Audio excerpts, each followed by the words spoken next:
The smell hits you before the radio does. Not blood. You know blood? Blood has a copper flatness that settles in the back of your throat like old pennies. This is something underneath blood, something metabolic and wrong, like the body burning a process it was never designed to run. Bay 7 has had that smell for 40 minutes and you've been filing it under check on that later while the shift swallowed you whole. Then the radio goes off and the charge nurse's voice has a quality in it you've never heard before. All available staff to Bay 7. All available staff. She doesn't say stat, she doesn't say code. She says all available, which is not a phrase in any protocol you've trained on, and that's what makes you move. There are 4 patients in Bay 7 when you get there. 4 separate intake forms, 4 separate complaint categories: agitation, confusion, fever, aggressive behavior, drunk was the working assumption, intoxicated, possible drug interaction, psych eval pending. You've seen 100 of them. You have a routine. Gloves and a calm voice and a specific distance you keep between yourself and the rail of the bed. The routine doesn't cover this. The man in the bed closest to the door, the one who came in at 6:14 p.m., intake form says disoriented, combative, possible methamphetamine, is not in the bed anymore. He's against the wall. He got there on his own. The restraints are still attached to the rail, still buckled, and his wrists are not in them. And you can't immediately work out how that's possible because those restraints have a specific tensile rating and human wrists have a specific set of bones. And the math between those two facts should not produce the result you're looking at. His eyes find you. That's the word. Find. Not land on you the way eyes do when someone is confused or frightened. Find. A targeting movement. Something calibrating. The charge nurse puts her hand on your arm and says, very quietly, don't let him see you look at him too long. You look away.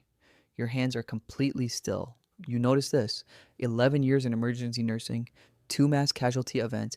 You've held the hands of people dying from things that don't respond to anything in the crash cart. You have a specific internal architecture built from those experiences, something that keeps you functional when functional is what the room requires. That architecture is doing something it has never done. It's not holding, it's calculating, something below the training, below the 11 years, running a different kind of math, the old kind, the kind that doesn't come from nursing school. And what it keeps returning is a number you don't want. The other 3 patients are all doing the same thing. The agitation isn't random, it's directional. All 4 of them, in a way you can't immediately name, are oriented toward the exits. You pull the charge nurse into the hallway. When did the first one come in? 6:14. The others? She checks her tablet. 6:40, 7:08, 7:17. Same paramedic team? She looks up.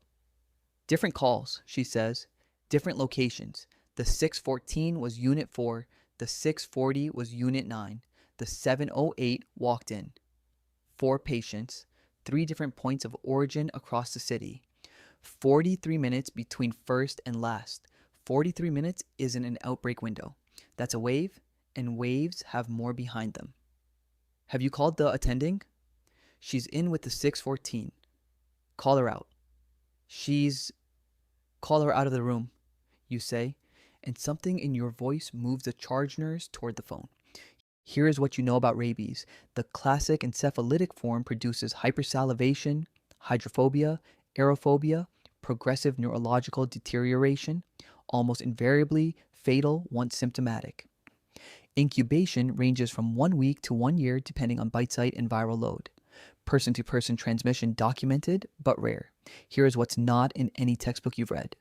What's in Bay 7? The incubation curve is wrong. 4 people, various stages of the same presentation, and the symptom onset across all 4, based on the paramedic notes and what you're watching, is compressed into a window the classical model says is impossible. And the aggression is wrong. Classic furious rabies gives you agitation, confusion, hypersensitivity. What you're watching isn't confusion. They're listening to each other. You catch yourself thinking that. You stop. You go back to the nursing station, pull up all 4 charts, look at the bite wound documentation on each intake form. 3 of the 4 have bite wounds. The fourth, the one who walked in at 7:17, has no documented bite wound. You sit with that absence for a moment. The attending comes out of bay 7 pulling her gloves off slightly too fast, slightly too controlled, with a look you recognize someone who just saw something that doesn't fit the category she was about to put it in. We need to talk about containment, you say. She looks at you. Those 4 patients are going to be 8, you say, and those 8 are going to arrive before the lab comes back on the first ones. We make the call now before there are 12 people in that room instead of 4. We don't have a confirmed diagnosis. I know. I can't lock down a bay on a... I know, you say again. I'm not asking you to lock down the bay. I'm asking you to look at what's in that bay and tell me you want to wait for the lab. She looks at you. The moment has a lot of things in it. Then her radio crackles and the triage nurse from the front says, 3 more incoming, same presentation, ETA 4 minutes. The attending makes the call. The east corridor seals at 7:58 p.m. At 8:04, the 6:14 patient, the first one, the one whose restraints are still buckled to the rail without him in them, gets through the interior door of Bay 7. The door is coded, requires a badge. You don't have time to think about that because he is in the hallway now, moving in a way that is not how a person with encephalitic rabies moves. Faster, deliberate. And he finds a night shift orderly before anyone can redirect him. The orderly's name is Marcus. 3 years on this floor, he brings his own lunch in a red cooler he keeps in the break room fridge, labeled in black marker, and once spent 40 minutes helping you troubleshoot a medication administration system at midnight on a holiday because he noticed you looked frustrated, and he is the kind of person who notices that. 26 years old. What happens to Marcus in the hallway at 8:04 p.m. happens very fast. By 8:09, there are 6 staff members, 2 visiting family members, and a patient from Bay 3 who was mobile and in the wrong place, all of them in the corridor, sealed at both ends. 3 of the 4 original patients have breached containment. The new arrivals, all 3, were admitted into the East Wing before the seal went down. The attending is on the phone with administration. Outbreak protocol. External assistance CDC notification. Her voice has the specific flatness of someone doing the thing they've trained to do because that's the only thing keeping the other thing from coming through. You're doing inventory, not of supplies, of people. 17 staff in the sealed corridor. 9 patients confirmed, likely or possible. 4 exits, all sealed or inaccessible. 1 supply room with a door that locks from the inside. 6 minutes of calculation and it keeps returning the same answer to a number smaller than 17. That's when Dara finds you. Dara has worked this floor longer than you have. She trained you on the medication dispensary system your first week. Told you with complete seriousness that the coffee on floor 3 is drinkable and the coffee on floor 2 will ruin you for all future coffee. She showed up to your mother's memorial service having never met your mother, just because you'd mentioned it once in passing and she had written it down. One of the best nurses you have ever worked with. And she's standing in front of you at 8:11 p.m. with a look you've never seen on her face. Her daughter is in the sealed section. She came in at the end of Dara's shift. Stomach pain, 14 years old, sitting in the family waiting area inside the east corridor, which is now sealed, which means she is on the wrong side. She's not symptomatic, Dara says. You look at her. She was in the waiting area. She wasn't near any of the patients. She's in the corner of the family room and she is not symptomatic, and I need you to help me get her out. There is a maintenance access panel in the junction between the east corridor and the staff stairwell. You know it exists. Opening it creates a gap between the sealed section and the unsealed stairwell. Small, temporary, enough for one person to get through if that person is 14 and small. You also know you cannot verify from where you're standing that Dara's daughter hasn't been exposed. She's been sitting in a waiting room where 3 patients with an unclassified pathogen, one of them demonstrably capable of getting through sealed doors, have been present for the last 47 minutes. The gap even for 30 seconds, opens the stairwell to whatever is in the corridor. The stairwell connects to 4 other floors. Dara is looking at you. She's my kid, Dara says. You know, you also know that Dara is not thinking clearly right now. Not because she's a bad nurse, but because she is a mother and her daughter is on the other side of a wall, and those are 2 facts that don't coexist without cost. You know something else. The maintenance panel is the only exit option that doesn't require passing through the corridor itself.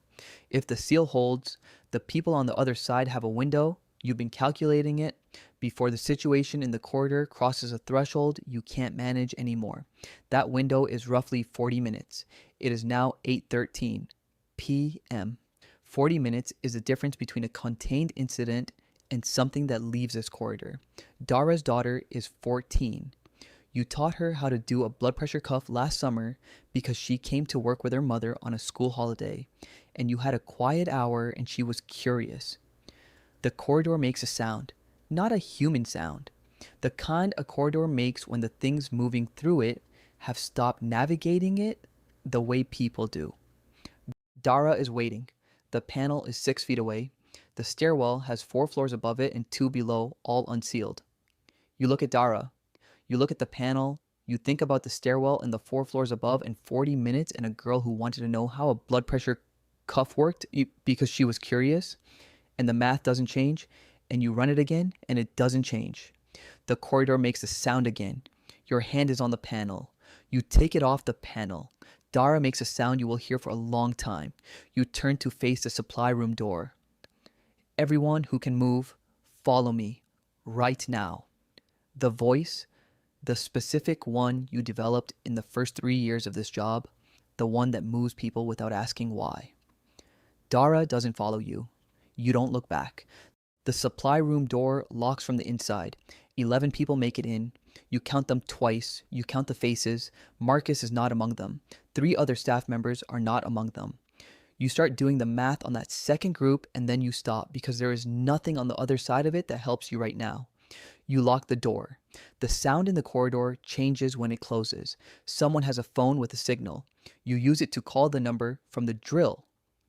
14 months ago, a Tuesday afternoon, the simulation coordinator laughing at the wrong moments, the line picks up on the second ring. You give your floor number, your location, and 45 seconds of as precise as you can make it. The voice says, "Can you hold your current position?" "Yes." "For how long?" You look at the room, the water, the food, the 11 people, the door. 4 hours, you say. Maybe 5. A pause. "We'll have someone there in 3. You end the call. You sit down on the floor, back against the supply shelves. Someone has put a thin hospital blanket around your shoulders. You don't remember asking for it. Your hands are in your lap, completely still, and you're looking at the door. On the other side of it, the corridor is making sounds you are categorizing and filing and not engaging with directly. Somewhere in that corridor is a maintenance panel you didn't open. You don't know what Dara did after you stopped looking. You don't know if the decision was right by any measure you had before tonight, or only by the measure you've been building in this room, in the last 2 hours of this shift. You're not sure there's a difference between those 2 things anymore, and you're not sure the world on the other side of that door is the kind of world where the difference is going to matter. Your hands are still. You keep looking at the door. What you keep coming back to isn't the math. The math is the math. What you keep coming back to is the moment before you took your hand off the panel. The specific length of that moment, how much room it had in it, how many things fit inside it before you moved. You keep going back to measure it and it keeps coming back the same size. You don't know if that means it was the only decision you could have made, or if it means something about you that you weren't ready to find out tonight.